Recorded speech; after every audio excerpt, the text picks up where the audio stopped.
Abdul Hussain, 6.5-year-old male child, resident of Rajmundry, Andhra Pradesh, informant being his mother, who is reliable. The child was born of a full-term cesarean section, and he was of average birth weight. They don't remember the exact weight of the child. He cried immediately after birth, and he was discharged on day 3rd of life. The antenatal, natal, and the postnatal histories were uneventful. Periods were uneventful. He was incidentally diagnosed to have a cardiac murmur on day 5th of life by a local practitioner and was advised for a cardiological evaluation, which revealed a small lesion in the heart, and they were advised follow-up for that. On day 5th of life, sir. Just a lesion, cardiac lesion was, murmur was heard. So the child continued to be asymptomatic after that. There was no history of any feeding difficulty in the form of suck cycle, excessive sweating, repeated chest infections, any cyanosis, any history suggestive of spells, and the child remained asymptomatic. And at the age of 3 years, the child was again reevaluated at our hospital, where they were advised for surgery for that cardiac lesion, which was diagnosed at day 5th of life, at the age of 3 years, when they turned to us for the first time. The child was again lost to follow-up after that. The parents have observed that the child gets mildly dyspneic on excessive running since last 1 year. This gets relieved on resting for just around 5 to 10 minutes, and there is no history suggestive of orthopnea or PND. No other associated history of any syncope, chest pain, or palpitations. And presently, the child has been admitted in our hospital for the surgery, which he was advised. This is basically what age now? Presently, 6.5 years, sir. 6.5.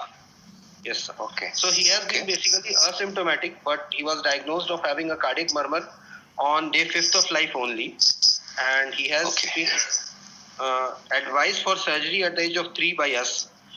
Initially, he was seen by a practitioner, but he wasn't advised of any intervention for it. Okay. So, Murtaja. Yes, sir. What is your presenting history here?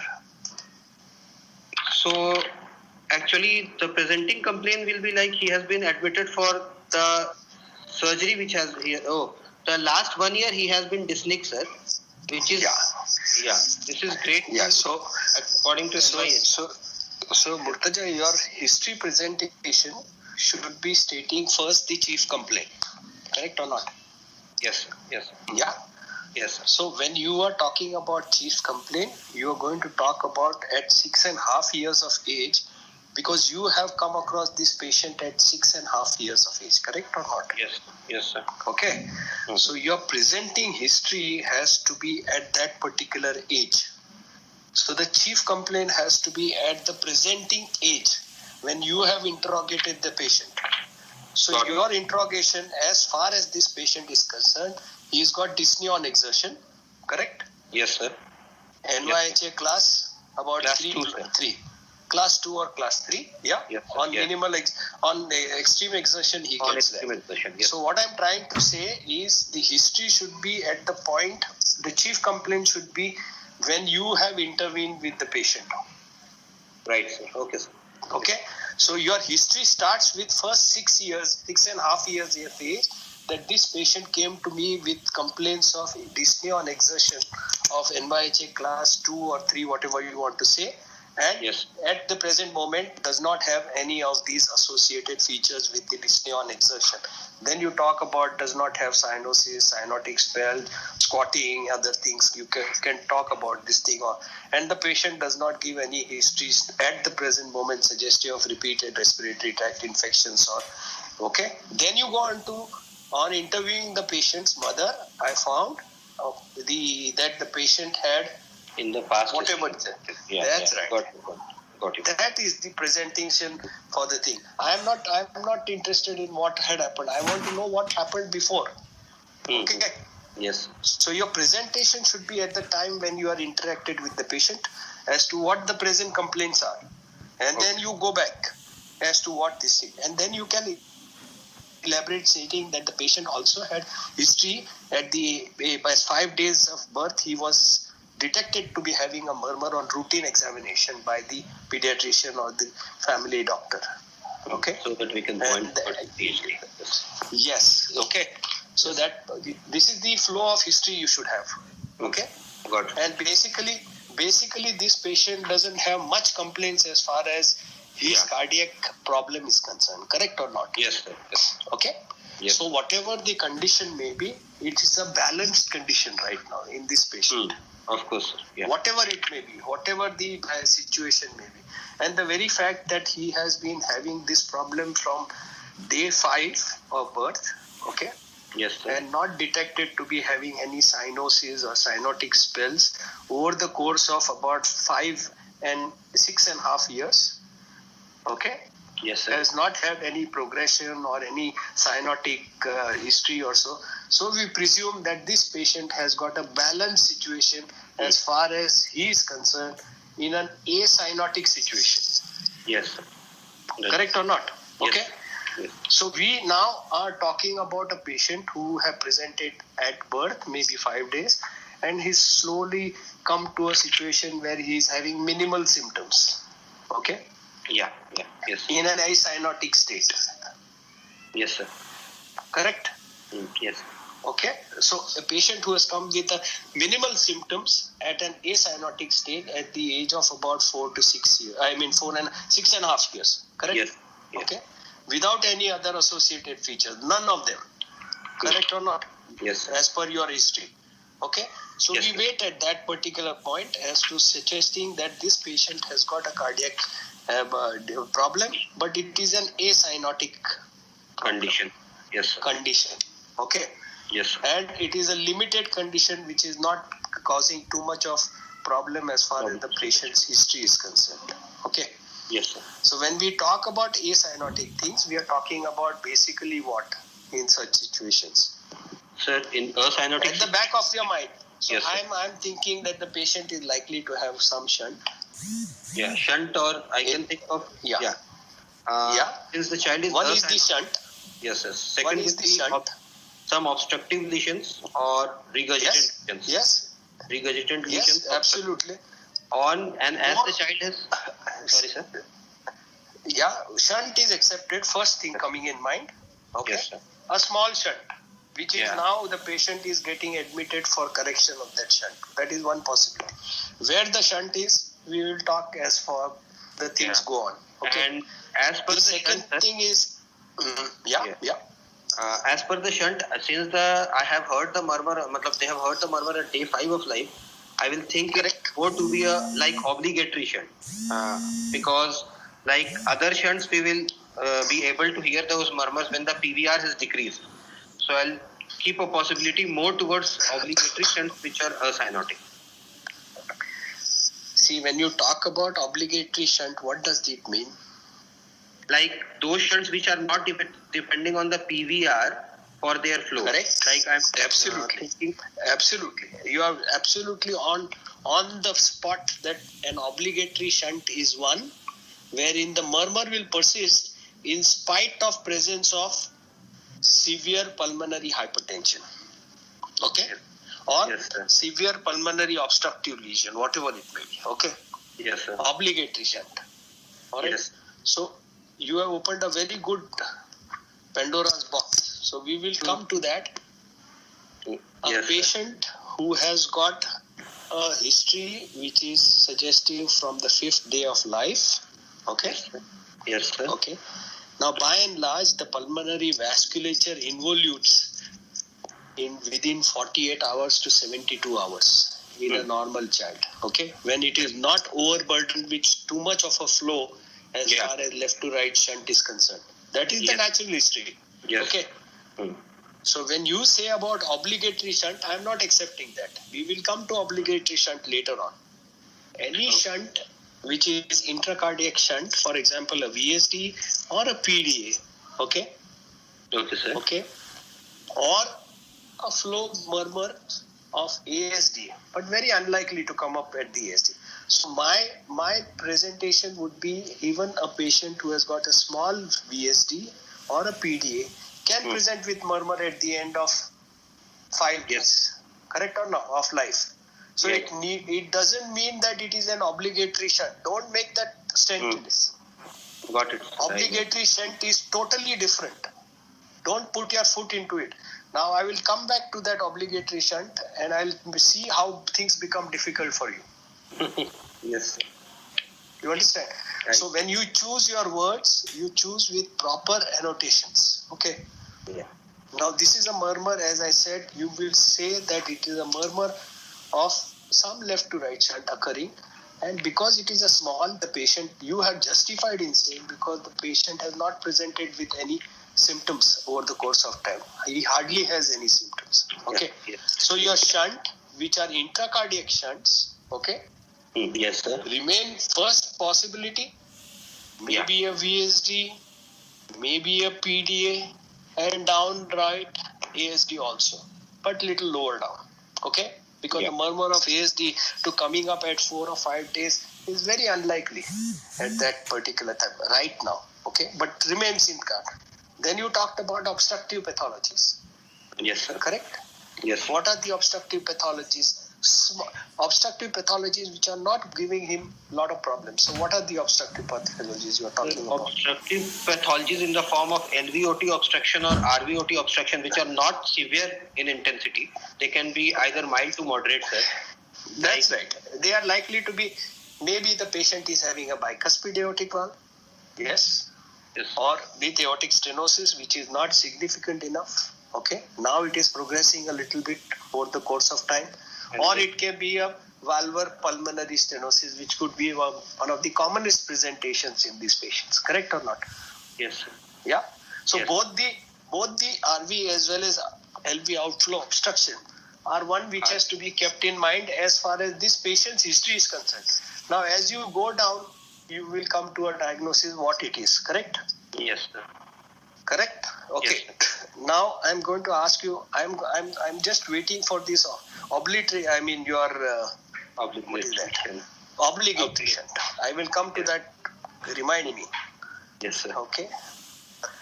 Now I'm going to ask you one question relevant to it. What is the antenatal history which is of importance in a congenital heart disease patient? Sir, and when you answer this question, it has to be answered on the basis of the trimester of the antenatal history. Okay? Yes, sir. What are they? So, first trimester.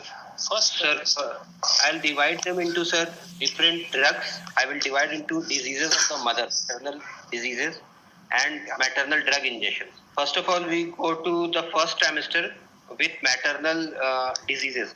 Fever with rash, sir. If there is any history of fever with rash, it can be something like torch infection, like most commonly we are concerned with rubella.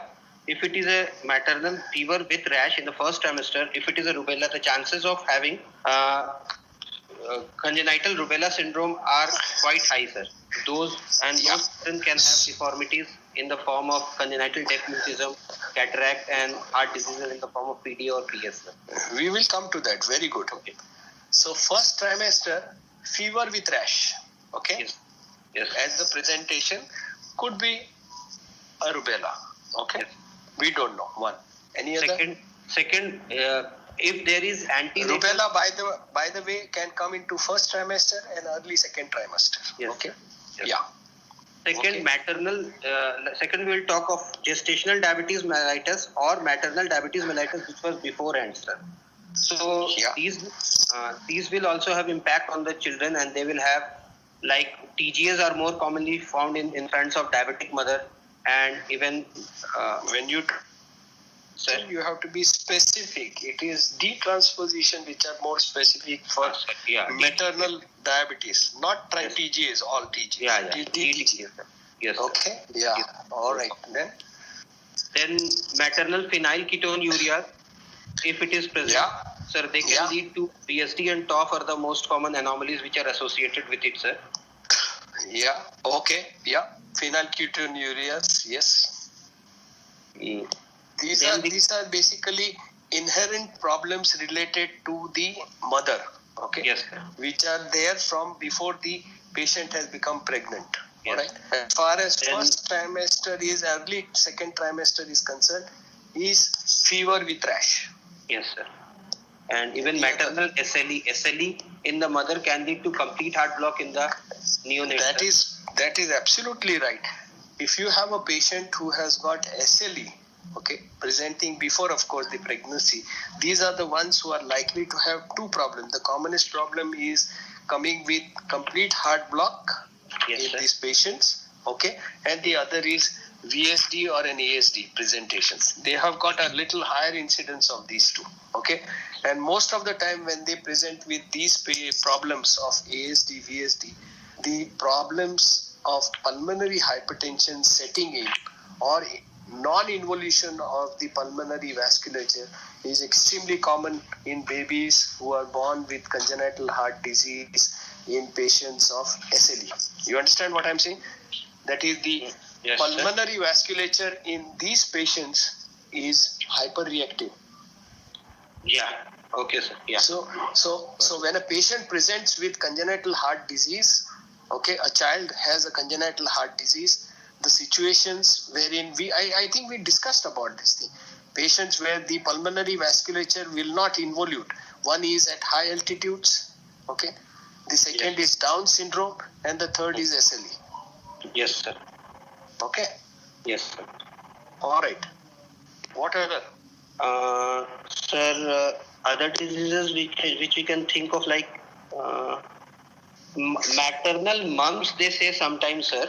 Fibroelastosis is associated with this, maternal mumps. Mumps, rubella, both come together. So all of these are one of the criterias. Yeah. Okay. Then we can talk of drugs, sir, which can cause congenital heart disease in the mother. Different drugs are there. First of all, like Any other infection anybody knows which is likely to be giving rise to congenital heart? infection, You spoke only of rubella. one condition, that is rubella. And Yes. when you talk about rubella, usually mumps comes with it, hand in hand. Anybody? Toxoplasma. This is a- Large group. Myocarditis. Who said that? Who said that toxoplasmosis? Excellent. So this is one of these things. Toxoplasmosis, if it occurs during the first and the second trimester, the patient is going to land up with what? Myocarditis. So myocarditis.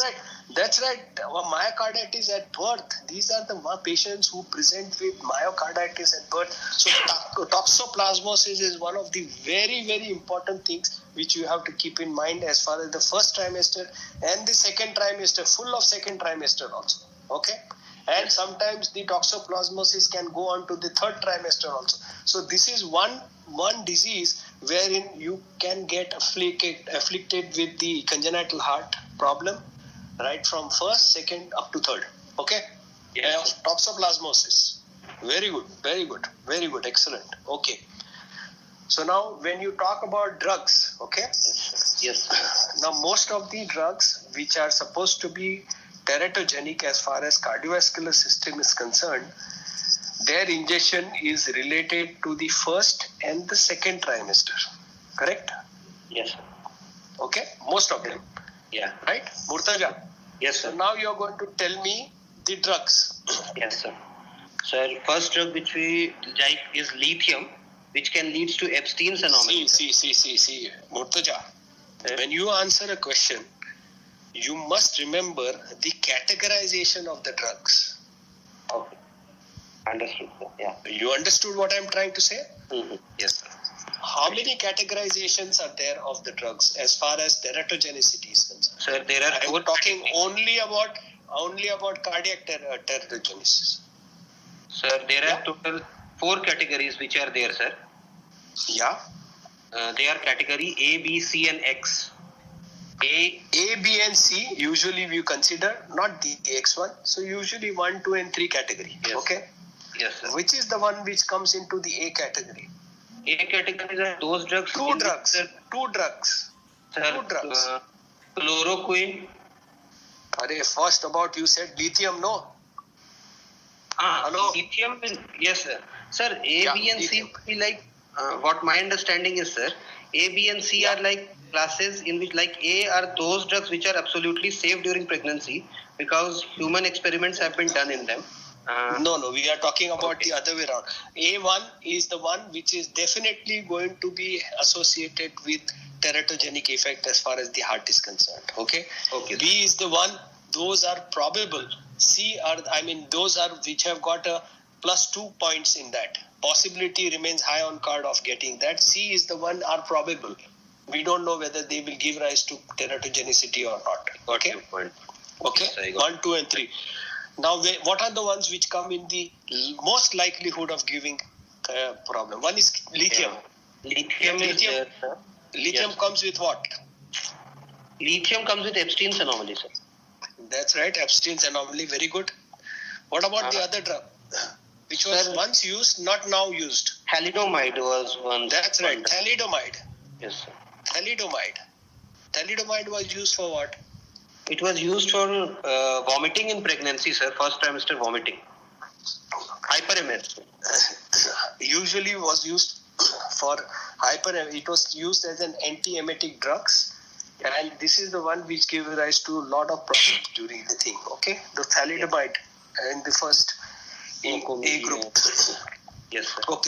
Okay. Then Then we can have other drugs like retinoic acid, sir, vitamin A, retinoic acid derivatives. They are known to cause conotruncal anomalies. they don't come into the first group. By and large, Ah. first group definitive are only these two drugs. Okay. I don't remember of anything else. Lithium and thalidomide. Okay.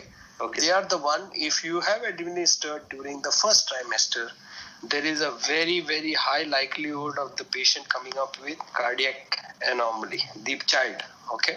Okay. Now the second one is the one which have got 2+ possibilities of getting this thing. What are they? Mhm. In the second trimester. Yes, sir. Retinoic acid, Little lower down. Little lower down. valproic acid, valproin.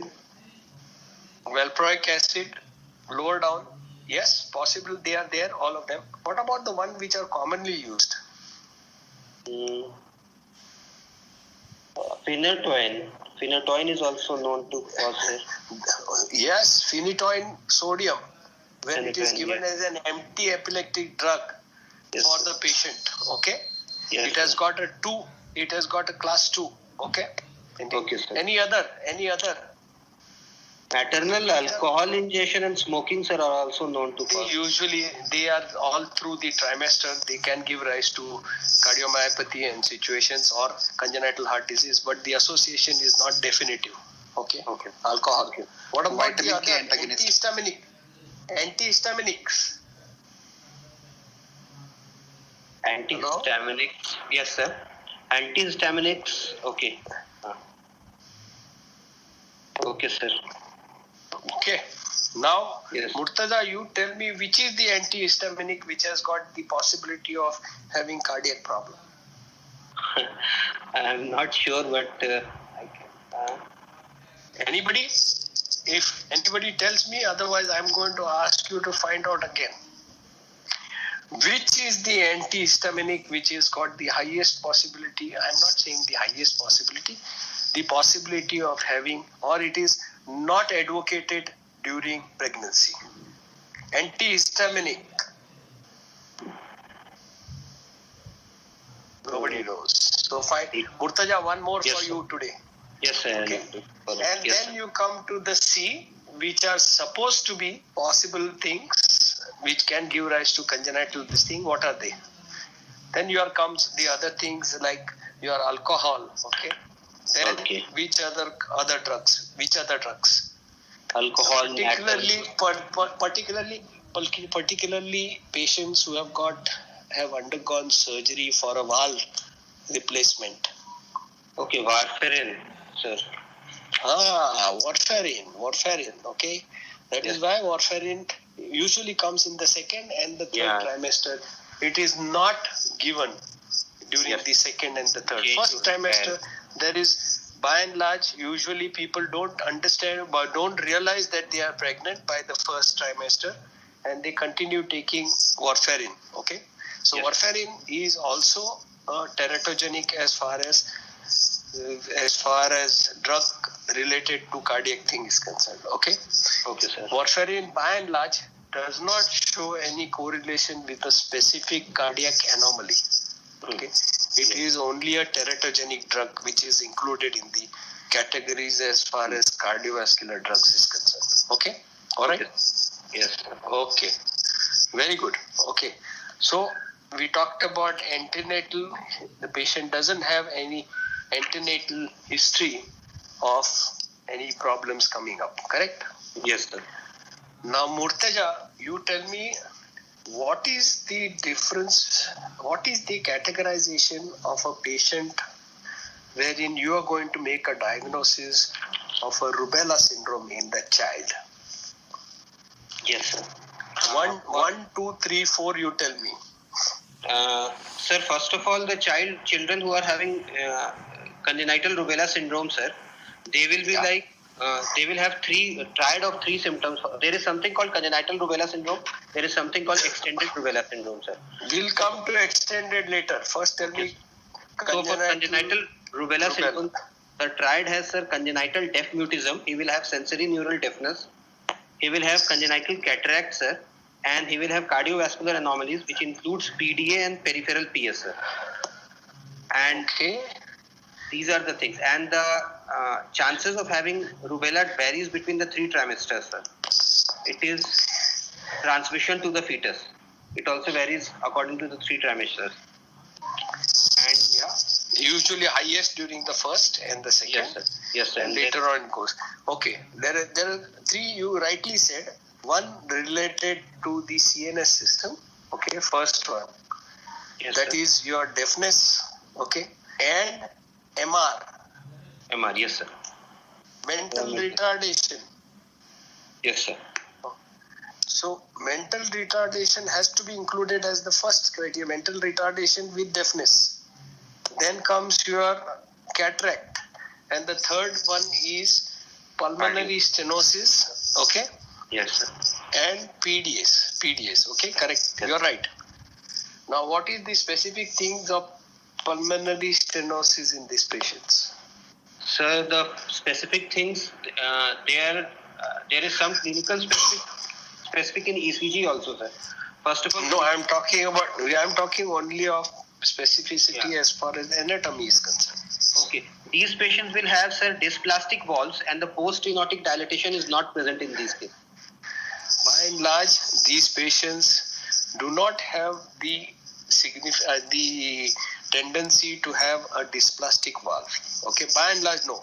The characteristic of a dysplastic valve comes up only with one situation, and that is Noonan syndrome. Sorry. Okay. Yeah. Yeah. Right, sir. Okay. So Sorry. don't differentiate. Yeah. Don't get confused between these two. Yeah. You don't Actually, get dysplastic valve.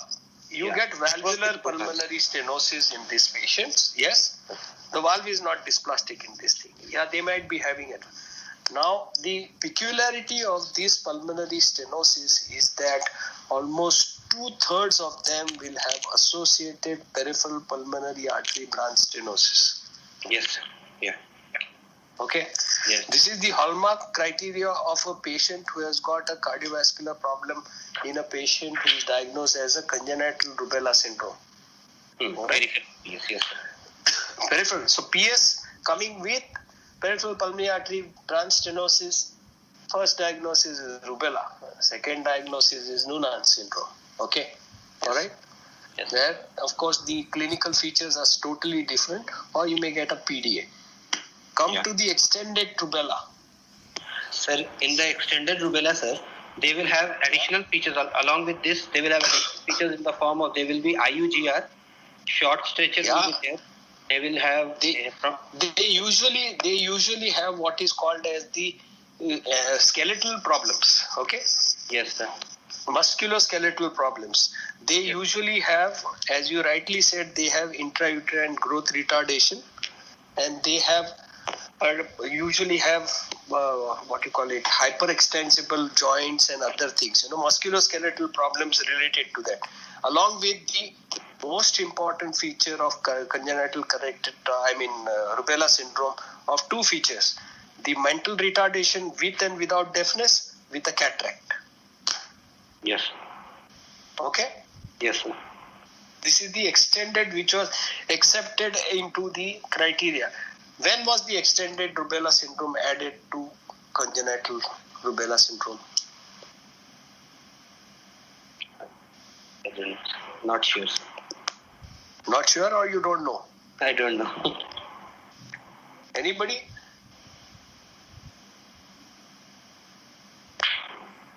Nobody knows. Okay, so tell me now two things I have asked you. One is the antihistaminic drug. Yes, sir. The second is, when was it that the extended rubella syndrome came into vogue? Okay, sir. Because this is important, they will ask you these things. All right? Yes, sir. Okay. All right. Yeah, come on. Yes, sir. Yes, so we have still to talk about your obligatory shunt. Don't forget. Okay. Yes, sir. Sir, in this case, we can put a differential of like some cyanotic conditions which are not so cyanotic, like pink top. Can we put like you that? see, you can consider all those situations because they remain high on cards. Any situation where acyanotic fellows, as we call it, okay? Yes. But then that would be strengthened with the history. Further history as the child History as the child is growing. Yes, Our acyanotic fellows who's like that will continue to have some symptoms which are coming up. For example, he may start becoming a little more dusky on exertion. Okay. I got it. This will remain as an entity which you have to keep in back of your mind will remain. A cyanotic heart disease which has got subtle problems related to that. But the only possibility which will come here of a cyanotic heart disease which you may be having, what are they? One is your acyanotic tetralogy of Fallot. Okay. By and large, acyanotic tetralogy of Fallot, as the age progresses, the obstruction goes on increasing. Yes, correct? And by and large, they do present with some symptomatology over the course of time. Usually as evidence of cyanosis on exertion, or maybe some squatting evidences and such things. Okay. Yes. The other possibility is what? Epstein's can be a possibility, sir. That's right. Epstein's anomaly is one of the ones which is very, very early. But the presenting feature for Epstein's is something different. Okay. In the neonatal age. Yes. Yes. In the neonatal or immediately after birth, because of the high pulmonary vascular resistance, usually these are the situations which present with some duskiness or some cyanosis. Yeah. Okay. Yeah. And as the age progresses, the vasculature goes down, the cyanosis disappear.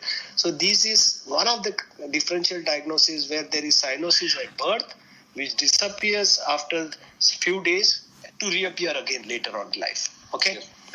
So these things are to be considered, but they are lower down in the bracket. But we are not ruling them out continuously. These will be your differential diagnosis to be on the level 1, level 2, level 3, level 4. Okay. The other thing which I was talking about is a TAPVC. Okay, sir. Which is close hand in hand toward tetralogy of Fallot of acyanotic heart disease. But again, here the patient would have presented with repeated respiratory tract infection or not, which is the commonest feature of a TAPVC in a childhood, that they keep on presenting because there is so much of flow into the pulmonary artery. They are bound to have repeated respiratory tract, which is lacking in this patient.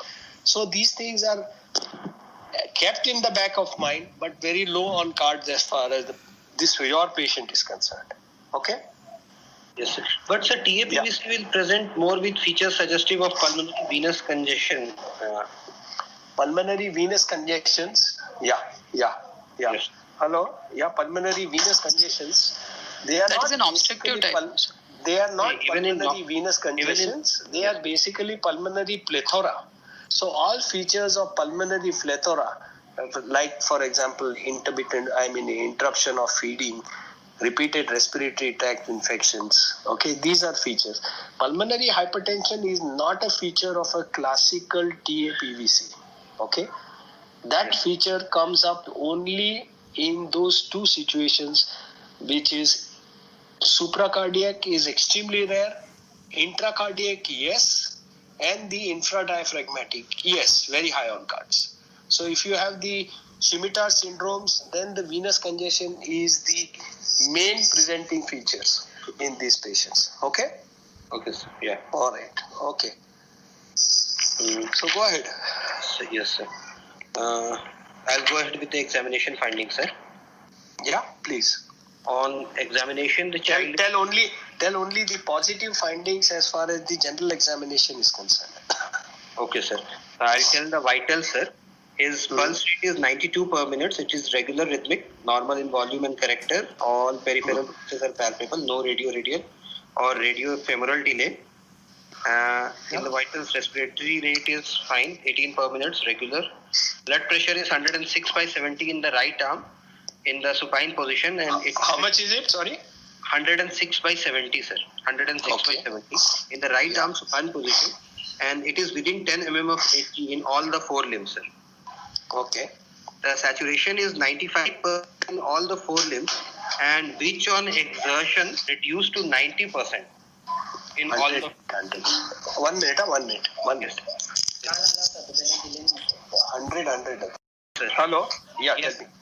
The saturation in room air was 95% in all the four limbs, while which decreased to 90% in all the four limbs after exertion, sir. Okay, very good. With regards to anthropometry, his BMI was, he was underweight with a BMI of 11.1 kilogram.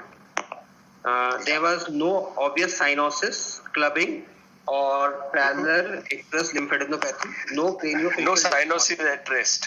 No cyanosis at rest, sir. Yeah. Okay. Even after exertion, we could not see the cyanosis with our eyes. It was just with pulse oximeter that we could catch it, sir. After exertion. Yeah. Oh, you mean to say he's got cyanosis on pulse oximeter? Yes, sir. 90 is the cyanotic threshold for this thing? Oh, Less than 94% will consider it to be cyanotic. No. When do you say the patient is desaturated? This patient got desaturated on exertion, sir. No. At what level of oxygen saturation you say the patient is desaturated? Sir, normally like less than 85, our eyes can see, sir. That's right. 85 is this thing. Anything less than 70 states that there is he is not saturated well. Okay? Yes, sir. Sir, but if you want to say that the patient is cyanotic and desaturated, it has to be 85. Okay, sir. Yeah. So, sir, sometimes it happens like situations like if we are thinking of truncus arteriosus, in those cases we do not get much decreased cyanosis. We get the cyanosis saturation to be around 90 to 88 something, and so our eyes don't. So you say that the patient is showing signs of desaturation. You don't say the patient is cyanotic. Okay, fine. I got cyanosis manifests at 85. I got your point. The cutoff is 85. You can say the patient is desaturated on exertion. Okay? Yeah. The term is important. Yes, I got it. The term is important. You understand? All right? I got it. Yeah. Okay. Now, so he's showing signs of desaturation. Okay. Now you have come to this one. You are talking the patient is having desaturation. Okay? Yes, sir. All right? Yes, sir. I am saying that the patient has got cyanosis. Why is he that he is not getting cyanotic? Okay, he is not. Did you get my question? That I say that the patient is cyanotic. Yes, sir. He's got a cyanotic heart disease, but he is only desaturated, not cyanosis as far as the SpO2 is concerned. It can be due to the pulmonary blood flow is very good. The cyanosis is due to some admixture physiology. So the pulmonary oxygenation is good. So he is not.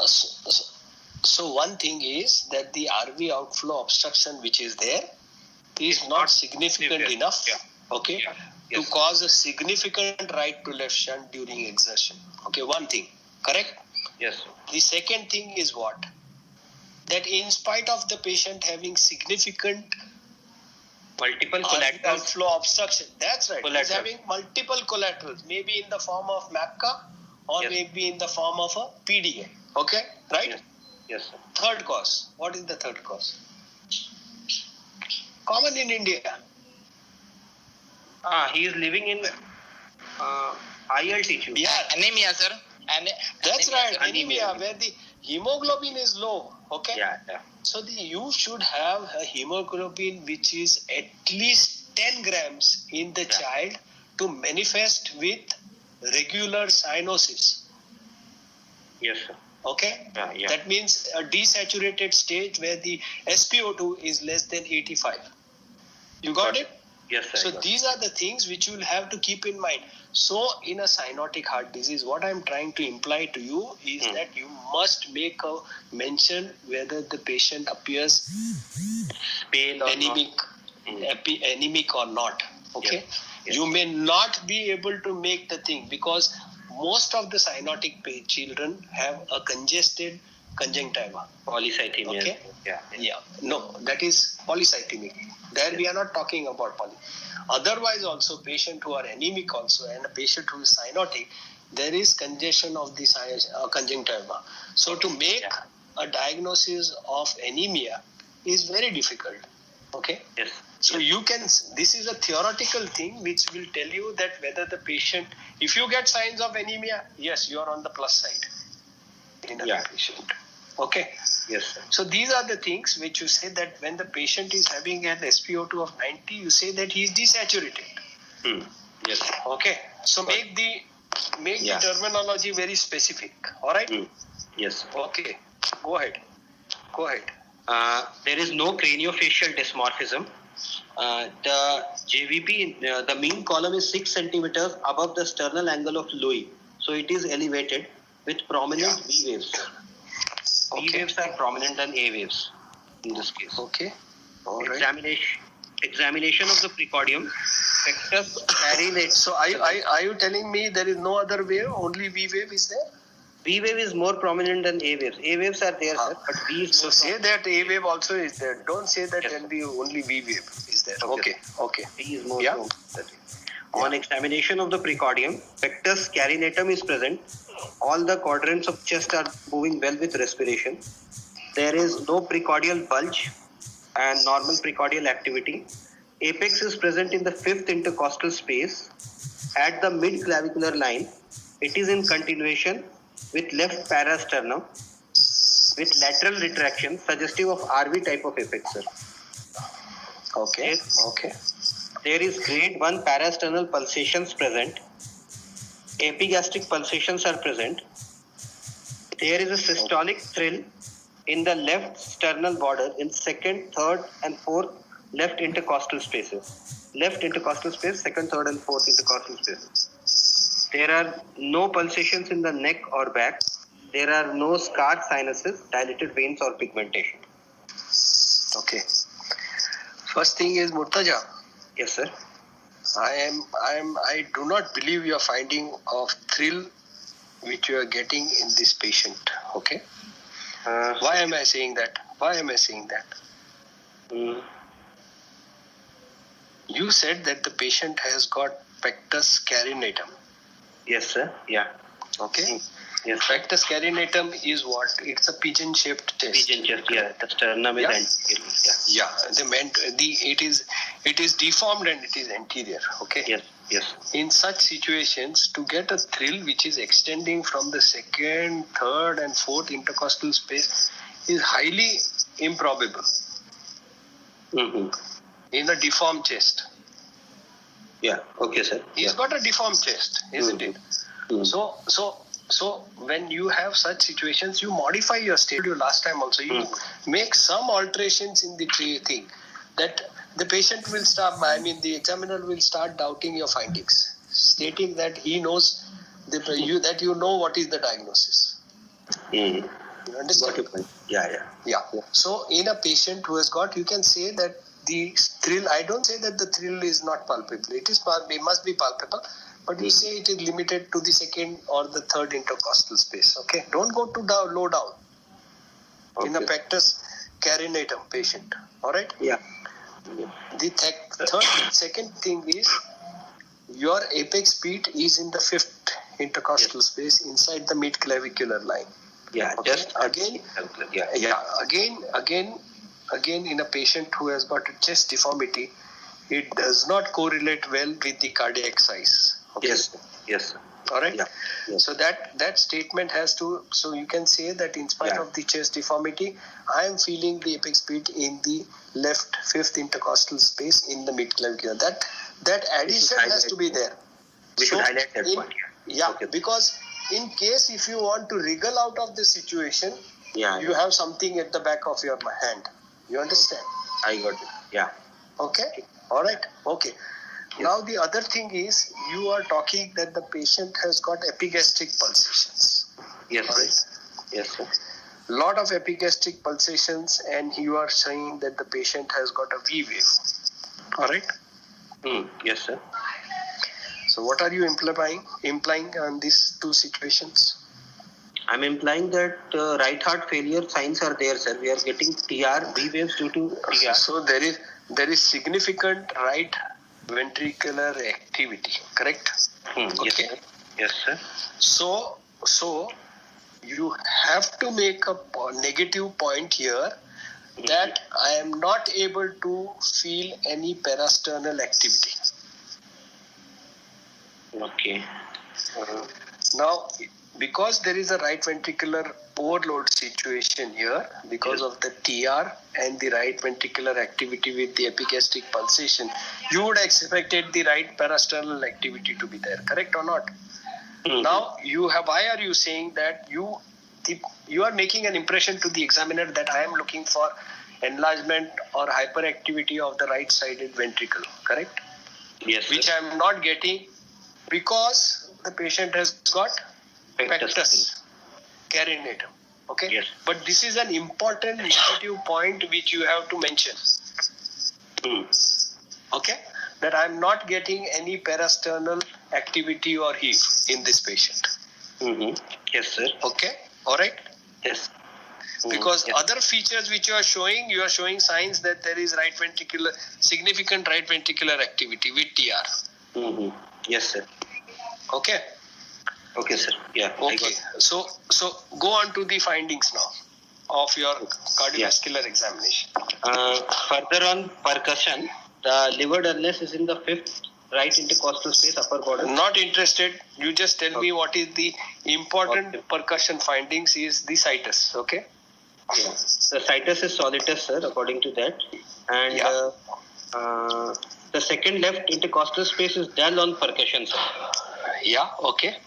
On auscultation, the first heart sound is normal in intensity.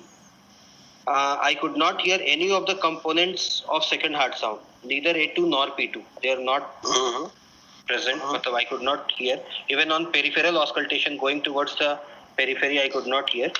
There is no third heart sound, no fourth heart sounds. There are no additional sounds.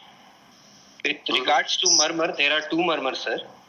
First one, there is a loud, long, harsh ejection systolic murmur of grade 4/6 at the left second intercostal space, which is transmitted to the left third and fourth intercostal space without any change in respiration. There is another second murmur which is short, harsh, and it is mid-diastolic murmur of grade mid-diastolic murmur. And is heard in the left, second, third, and fourth intercostal space region, sir.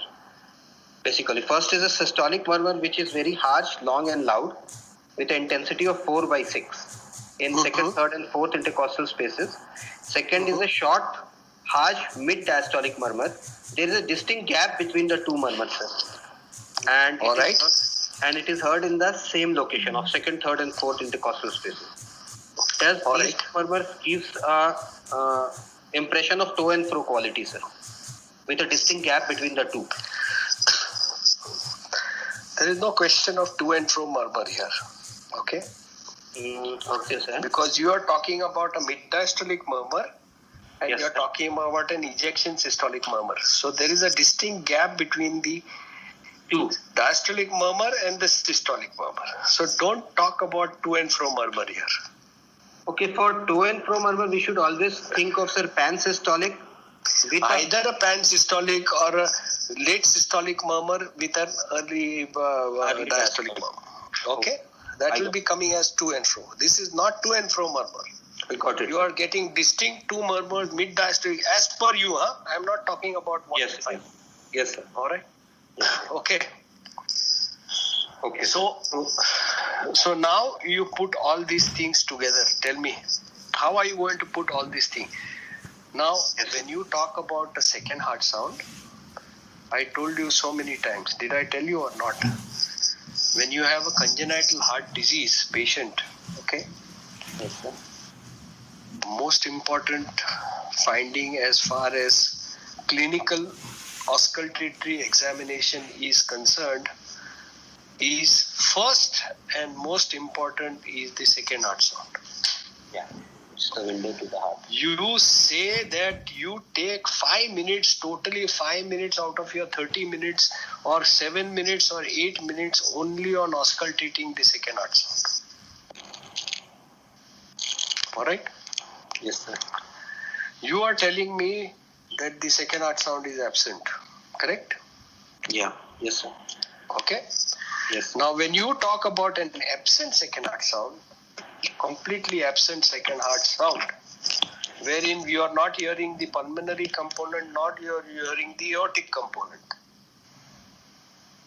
Yes, sir. Okay? Yes, sir. What are the things which will come to your mind? Yeah, sir, actually absolute absence of second heart sound will have a condition in which one of the AV valves is absent and the second AV valve is posteriorly located. Like if I think that there is absence of pulmonary valve and the PAs are dilated so much that the aorta goes posteriorly, so we are not able to hear the A2, which is although present, but we are not able to hear the A2 component. And we consider that the P2 is absent, pulmonary valve is absent. Like When you make this statement, no? Yes, sir. Murtaja, I know that you know the diagnosis of the patient. Yes. Of course, You understand? easily quotable. Okay. Yes, I got it. I know that you know the patient's diagnosis and you are making your findings on the basis of that. Okay? Can be caught easily. Yes, I got it. That is exactly why I tell you that if you are not able to hear the patient's second heart sound, you better make an effort to look for the second heart sound, the A2 component. Okay? Yes, sir. Yes. Whatever it may be. You can ask the patient to lie on the left side. You ask him to come forward. Okay? Bend forward. Then you hear. Okay? Yes, sir. You If should possible, not- if he is able to hold his breath, ask him to hold his breath. But don't say that you are not able to hear the second heart sound. Got it, sir. I got it.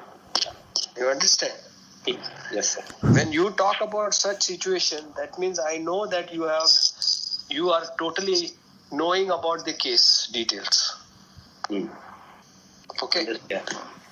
All right? Yes, sir. So here in this patients, you are going to say that the second sound is heard. I am not hearing the pulmonary component. Okay? Yes. All right?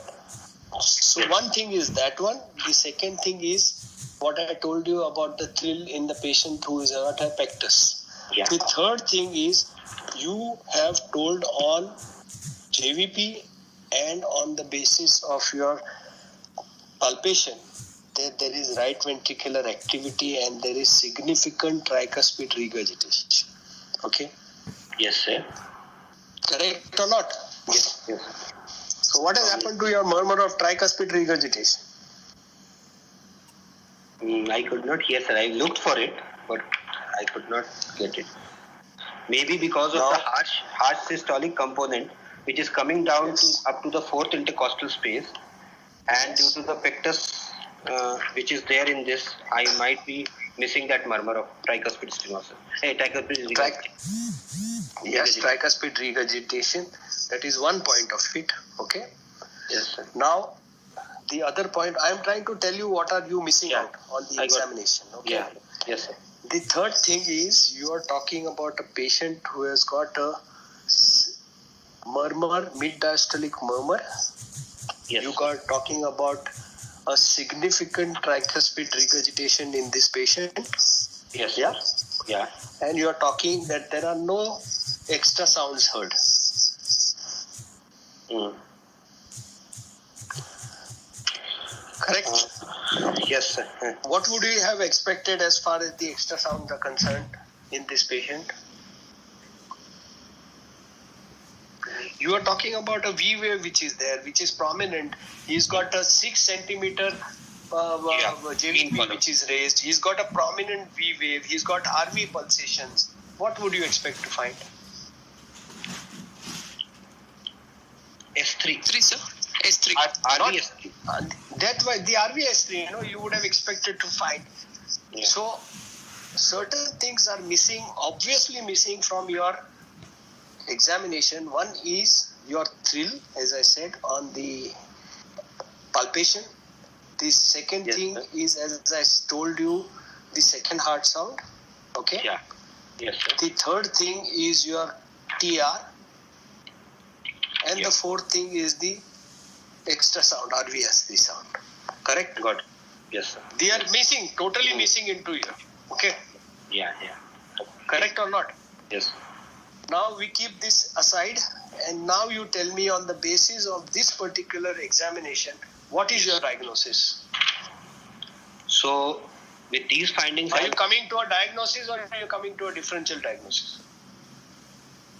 sir, with this, When you come to a diagnosis, as far as the patient is concerned, you have to take into consideration everything, right from the history to his general examination to his cardiovascular examination. yeah. Yes, sir. So tell me, what is your diagnosis, or a single diagnosis or a differential diagnosis? Okay, my diagnosis is situs solitus, levocardia, Yeah. cyanotic congenital heart disease, Yeah. with decreased pulmonary blood flow, keeping the first possibility of TOF with absent pulmonary valve, in sinus rhythm,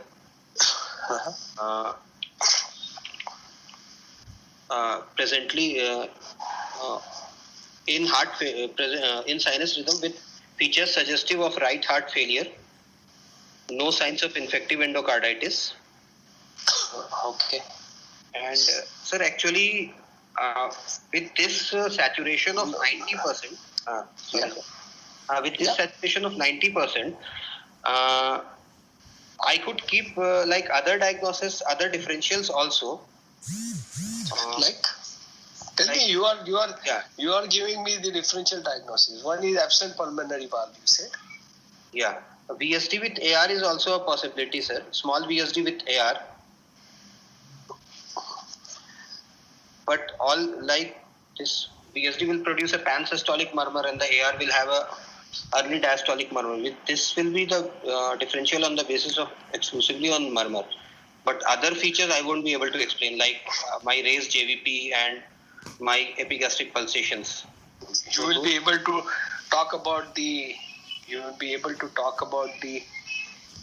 desaturation on VSDR? No, sir. No. Okay. So Now with see, this okay. Now I'll just keep let me. Okay. Tell me, what is it? with this saturation, I'll just keep a single diagnosis, sir. Okay. Of this. Okay. Now see, Murtaja, Yes, sir. as I told you in the beginning when you came to the second heart sound, I am thoroughly convinced that you know the case. Okay. Yeah. Yes, sir. Because your clinical findings are totally abject. Mm-hmm. I told you so many times, when you made a diagnosis, even if you know the diagnosis, you have to see whether you will be able to come to a conclusion or not. Okay? Yes, sir. Now you're talking about a patient who has got an absent pulmonary valve, wherein usually the second A2 component is always heard. Okay? One thing. Yes, sir. The second thing is you will get an ejection systolic murmur depending on the outflow obstruction, which usually is not very severe in absent pulmonary valve. Correct? Yes, sir. That is why they present more of a acyanotic tetralogy features. Okay. Yeah. Yes. The second thing is the hallmark of a patient who has got an absent pulmonary valve. Okay. Yes, sir. Is the diastolic murmur. Okay. Okay. Yes, sir. Now you tell me, you are talking about an ejection systolic murmur and you are talking about an MDM. Correct? And you are talking about no RVS3 wherein the pulmonary valve is leaking, the tricuspid valve also is leaking. Correct? Correct or not? Yes, sir. Okay. Yeah. So now you explain to me, you are getting an ejection systolic murmur because of the RV outflow obstruction. The second thing is you are talking about a patient who has got an MDM at the left lower second intercostal space. Correct, no? Second and third intercostal space. Okay. Yes, sir. Yeah. Yeah. See, why I was harping before is that when you have a patient who has got tetralogy of Fallot's with absent pulmonary valve, this is one of the situations wherein the patient may go into congestive cardiac failure. Yes. Okay. Yes. This is one of the differential diagnoses of a patient with tetralogy going into failure. All right. Yes, sir. The other point which I harped on the beginning when I told you that you said that the apex beat is within the midclavicular line. Okay. Yeah. That is why I told you why the important thing is, in spite of the pectus carinatum, I am feeling it only in the left fifth mid intercostal. I would have expected it to be larger. Yeah. To save me, I should put that point. Okay. Absolutely right. You have to see, this is how you come out of such situations. Yes. Okay. Yeah. Now, you second thing is, when you talk about a VSD-AR, why are you talking about VSD-AR? Why do you have to give a differential diagnosis? Yeah. When you thought about a tetralogy, just because you know the case? You should not put any differential with this. Yeah. The diagnose. So you explain to me where the MDM is coming from. Yeah. Actually, this like to signify, sir, like this. The PR, we expect a low pressure PR in this case, sir. So the murmur which is produced in this case is like it's not in just after the expected second heart sound. Second heart sound is not heard in this case, but like it's not. There is a distinct gap between the first and the second murmur. So again, I'm telling you, don't say that the second heart sound is not heard in this patient. Okay. Okay. Yeah. So second heart sound, like there is a gap between the second heart sound and the murmur, sir. So this murmur is a low pressure PR, sir. Yeah. So this absolutely is not right. Yeah. Now, when you talk about a murmur, non-hypertensive pulmonary regurgitation murmur, that is the categorization. You have hypertensive PR, which is Gram-Still murmur, and you have a non-hypertensive PR, which is usually the murmur which comes up little later on in the diastolic. So it acts as a mid-diastolic murmur. Okay? Yes, sir. Now the second thing which I want to tell you, a pulmonary non-hypertensive PR by and large will never be harsh. Okay. Okay? Yeah, I said harsh. Will never be harsh, which you are talking about. Yeah. I said These harsh. are non-hypertensive PRs which are high frequency murmurs. Yeah. Yes, sir. Which are only audible with the bell of the diaphragm, and even if you want to bring him ahead, you might bring him ahead. And by and large, these murmurs tend to increase with what? They will increase with respiration. That's right, it increases with inspiration because this is a non-hypertensive PR. Mm-hmm. Okay. Yes. Yeah. Okay. Okay, sir. So, as far as your thing is concerned, I have one impression that you know the case. First thing is, the second thing is that you have messed up the findings. Okay. Mm. First thing is the second heart sound. As I told you, spend time for the second heart sound. This S2 segment has to be there, A2 component. Okay. Yes, sir. It may be soft because of the distance, because of the dilated or aneurysmal pulmonary artery, main pulmonary artery, but is never absent. Okay. Yes, sir. Okay.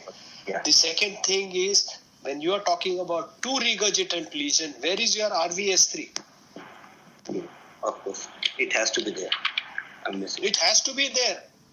Okay. Can be easily caught. Yes. Yes, So sir.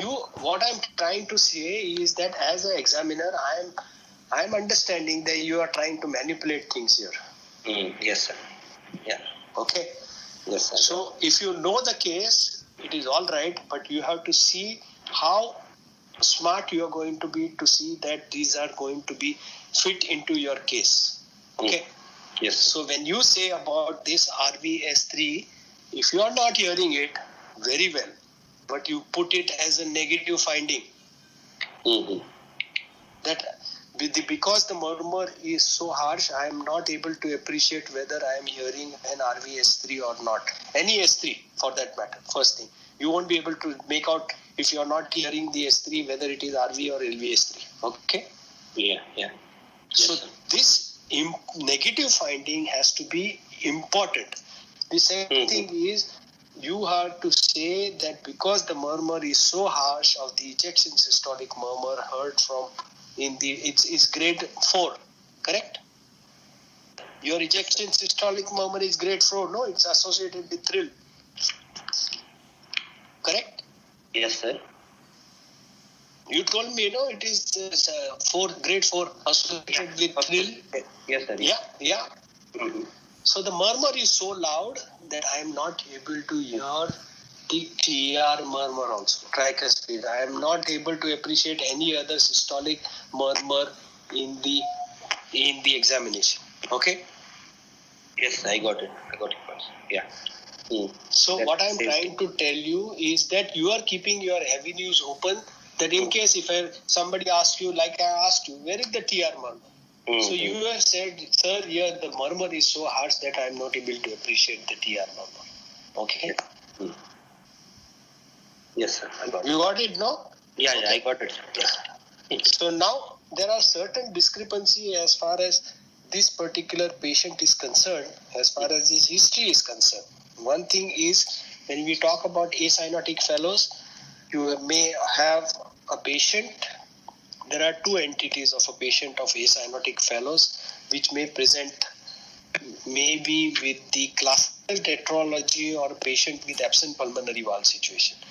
When you have absent pulmonary valve, this is one condition where I said that patient usually presents with cyanosis at birth because the pulmonary vascular resistance is still to involute.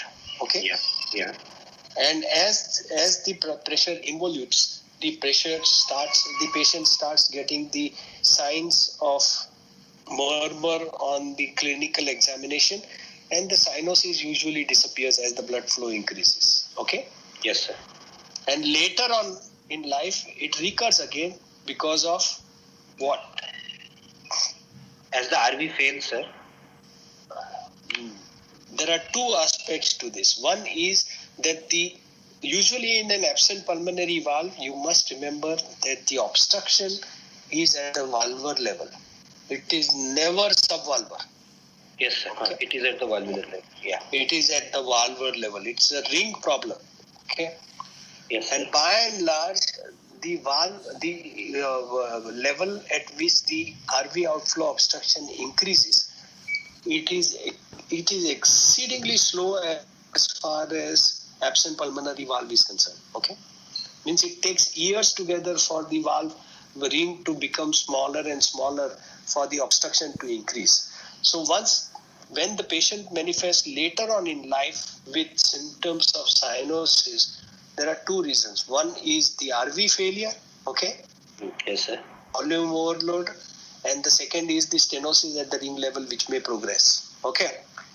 Okay. Now, the other discrepancy as far as pulsations is concerned, as far as this patient is concerned with an absent pulmonary valve, is the history. In such situations, a negative history you have to pick out at the end.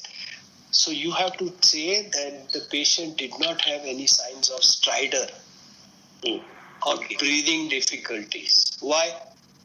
Because actually, sir, there is during the development of these children, sir, since the PAs are so much dilated, they will obstruct the trachea and even the larger and the smaller vessels. So stridor will be That's present right. due to the So obstruction. usually, when you come back, when you are giving the diagnosis, this negative point is Yes. important. Yeah. You understand what I'm trying to say? Yeah, I You got. have to say that you thought about it right from Yeah. the history point of view, that the patient does not have any history of stridor or breathlessness. By and large, this history of stridor or breathlessness usually remains confined to a very short period, Initial. and that is up to the 4 years of age. Why? The pulmonary artery goes on increasing over the course of time, isn't it? It may become aneurysmal also. So the trachea, it will become cartilaginous. It will become more hard, calcified. That's right. It becomes calcified Yeah. by the age of 4 years. And that is why even if you find these symptoms coming in these children, Yes. usually it manifests up to 4 years of age. After that, it disappears. The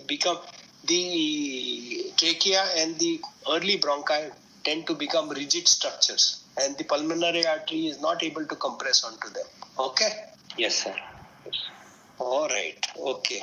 Now, Caught at multiple points. yeah.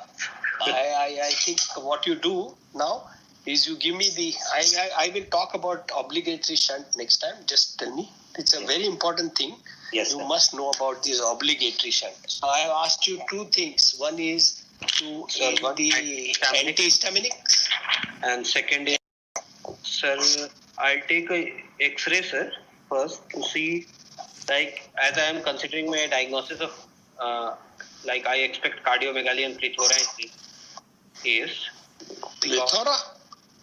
No, because I'm expecting to be it to be. See, Murtaja, when you make statements, no, take your time to make statement. When you X-ray is there. What are you going to see on the X-ray with this patient? You would say that there will be a little cardiomegaly. First is cardio heart size. Okay. Yes, sir. You would expect a cardiomegaly in this patient because you are showing signs of right ventricular dysfunction and TR also, isn't it? Yes, So sir. the cardiac enlargement is bound to be there. Depends upon, I would expect some cardiomegaly in this patient. Okay, obviously he is not in severe congestive cardiac failure, correct? Yes, sir. Because there is no edema feet and the JVP is just raised about 6. All right, okay? Yes, sir. 6 from the manubrium sternum. Second thing is what? The dilated PAs, sir. I'll look for those. As far as the cardiac silhouette is concerned, you are going to look at the right side of the silhouette, you're going to look at the left side of the silhouette. As far as the left side of the silhouette is concerned, you are going to look for the cardiac ventricular enlargement, which would be right ventricle. So the apex would be down, would be out. Yeah. Not down. Suggestive of right ventricle, as I said. RV type. Keep on saying, yeah, RV type of an apex. Okay. Then you will see a fullness or enlargement at pulmonary conus area, and you will see the proximal pulmonary artery to be significantly enlarged. But at the same time, there will be peripheral oligoemia. Yeah. Okay. Yes. Why? Because basically this is a stenotic lesion, Yeah. Yes. PPS lesion. Okay. Mm. But the main pulmonary artery would be enlarged or maybe aneurysmal, and that Yes. holds true for the main branches also, the left ventricular, the LPA as well as the RPA. Correct? Yes, sir. The patient will not have pulmonary plethora. Mm. Okay? Yeah. This is one of the situations of the two wherein, in spite of the pulmonary artery being significantly enlarged, there will not be pulmonary plethora. These are the other situations where you get pulmonary artery is full, but there is no pulmonary plethora. Sir, idiopathic dilatation of the pulmonary arteries. Okay? Mm. Double chambered right ventricle.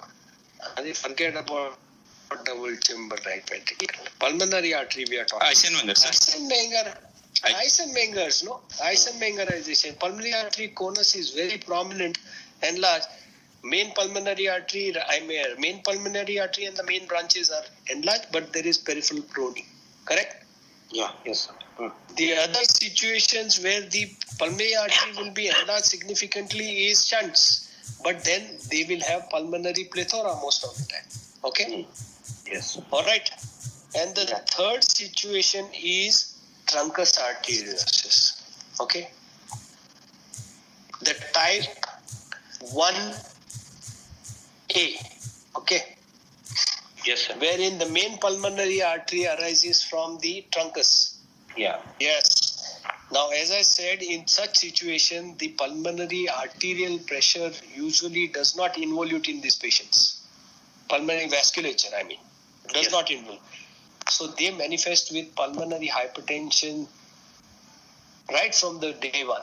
Okay.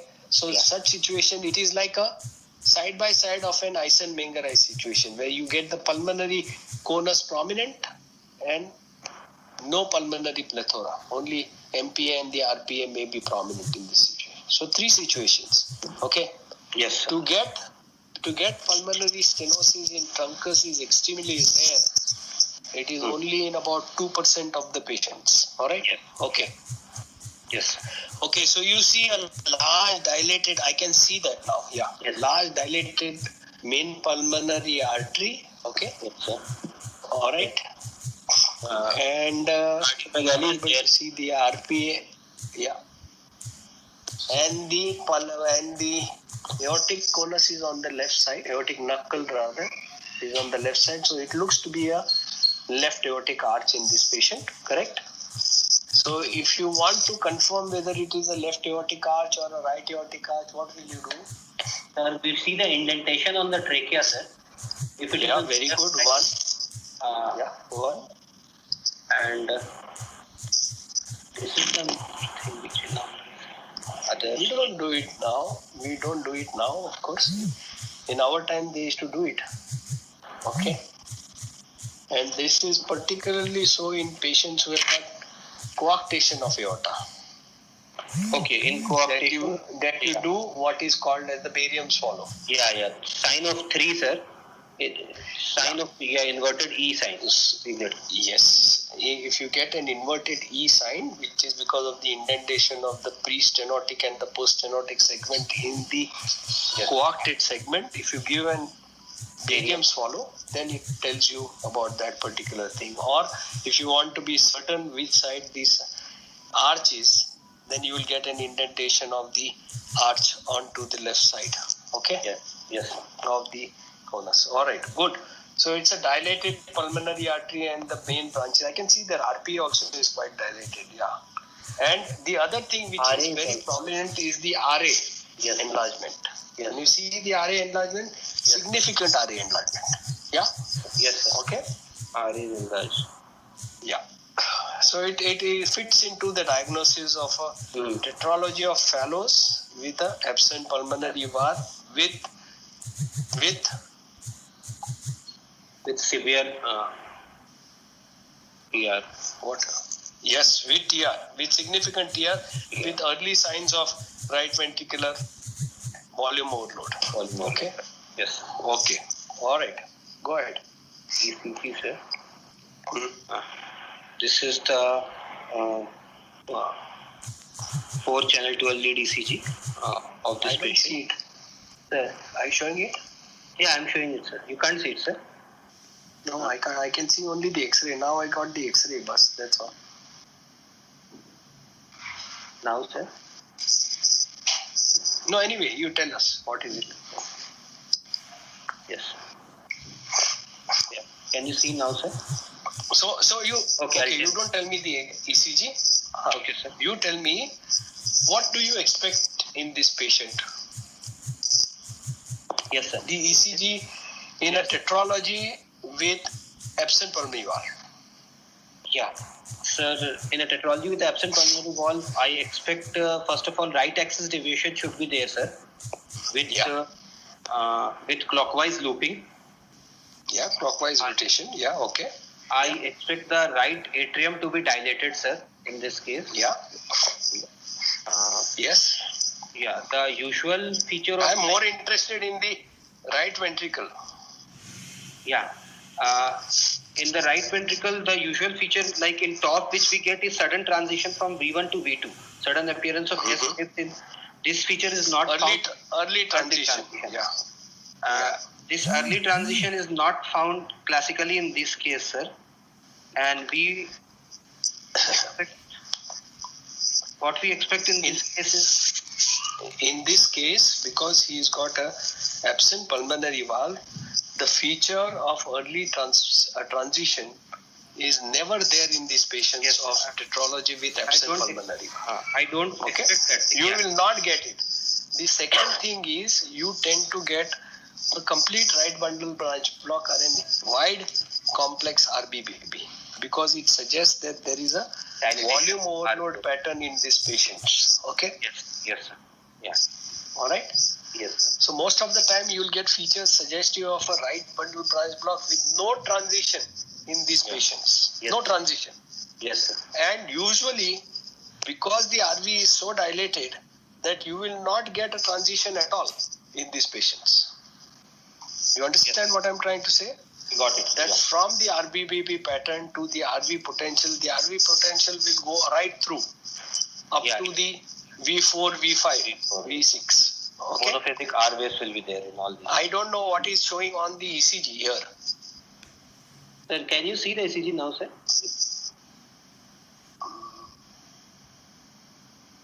Now I'm seeing it. Yeah. Okay. You are having a patient who is having an axis which is rightward. Okay. Yes, sir. Yeah. It is about plus about more towards northwest. No, yeah, more. No, it is about plus about AVR is biphasic. 30 and let's say at least about 120 or so. Yeah. Okay. Rightward axis, you are getting a branch block. Yes, sir. Right. Yes, sir. You are getting a right bundle branch block, and you are getting potentials of the tall right ventricle going right up to V4, V5. Okay. So this is not biventricular hypertrophy. Okay, as I said, in patients with tetralogy with absent pulmonary valve, or in patients who have got a post-operative status, you must remember that the RV becomes significantly enlarged because of the PR, even in post-operative situations, particularly if the correction is not done very well. Okay, they tend to have the RV which is significantly enlarged, and then the RV potential will be seen right from V1 to V5, V6. Okay. Okay, sir. Yeah. Yes. Okay. The other differentiating feature of a patient who has been operated is the T waves in the right ventricular leads, which will be deep inverted T waves, like showing features of subendocardial ischemia in patients who have got operated tetralogy of Fallot's or an adult tetralogy of Fallot. Okay, sir. Okay. Yeah. So these features, except for the T wave, are something like the adult tetralogy of Fallot's or the patient who is operated for tetralogy of Fallot's. So it is consistent with the diagnosis of an absent pulmonary valve. Okay. Yes. All right. with regards So I'll to ask you one question. Why do you think that the patient has got a truncus arteriosus in this patient? Sir, truncus arteriosus, first of all, history-wise, as you just mentioned, sir, that only 2% of them are expected to have pulmonary stenosis. So 98% of them will have features of increased pulmonary blood flow. So they will be That's symptomatic right. very early in life, first of all. Yeah. Second, truncal And then usually they have signs of pulmonary plethora, so feeding difficulties, those features and very signs suggestive of left ventricular dysfunctions coming in are very early. And the murmur, when you come to the physical examinations, okay, Yeah. it's usually a wide pulse pressure in these patients, okay, Yes. in situations where there is significant To run off. truncal regurgitation, okay. Yeah. Yes. As far as physical examination is concerned, the hallmark is the second heart sound. It's Second a heart. loud single second heart sound, maybe a duplicated second heart sound, but it is obviously a large second heart sound. Okay, Yes, sir. and then you will get the TR murmur in this patient. I mean, aortic regurgitation murmur in this patient, and the apex is usually biventricular type of an apex. Yeah. Yes. Yes. In this patient. So it doesn't come into the category of a truncus arteriosus. What about the 2D echo in this patient? So the 2D echo of this patient was showed top with absent pulmonary valves with dilated PAs. The Z-score of RPA was sir, dilated pulmonary arteries, sir, usually dilated. Yeah. The Z-score of MPA was plus 3.5 and that of RPA and LPA was around plus 3. Okay. Yes, sir. What about the VSD? VSD was a large malaligned VSD, sir. Malaligned VSD. Okay. And what about the TR? TR was there, sir. It was moderate in amount. Tricuspid regurgitation. It was there. Was there? Yes, sir. Okay. So all fulfilling all the criteria of right ventricular decompensation in this patient. I mean, not recompensation, that there is enlargement of the volume of blood situation, both PR as well as TR. Okay. Last question. What would you go ahead and do for this patient? Yeah, for this patient, sir, actually, at this stage, we will go for like valve conduit we'll put for this child, sir, surgically. We'll put a valve conduit from RV to PA and we can do some, like, since the child does not have any symptoms as of now, any significant symptoms, it does not need PA plasty, reduction in the size of the PAs. So we'll just put valve conduit, sir, in this case. Had he had symptoms, then we might have to go for reduction in the size of PA also. PA plasty might have been needed, but not in this case. See, by and large, when you put a conduit, Yes, in sir. the right ventricular outflow tract, it Yes, sir. usually comes into the main pulmonary artery, the conduit. Yes, okay, sir. Part of the conduit comes. And by and large, when you have an aneurysmal pulmonary artery, they do a plication of that pulmonary artery over the conduit. Okay, sir. Yes. That is more than enough. Once you reduce the flow going to the pulmonary artery, the main pulmonary artery, usually the pulmonary artery size comes down, by itself. Okay, sir. And as you rightly said, if the patient does not have signs, this would be the plication of the main pulmonary artery and the branches would have been thought over if you were going to correct the patient early in life before 4 years of age. Otherwise, no. Okay? Yeah, okay, You will do the regular conduit in this particular patient. Okay? Yes. All right. Okay. Good. Very good. Okay.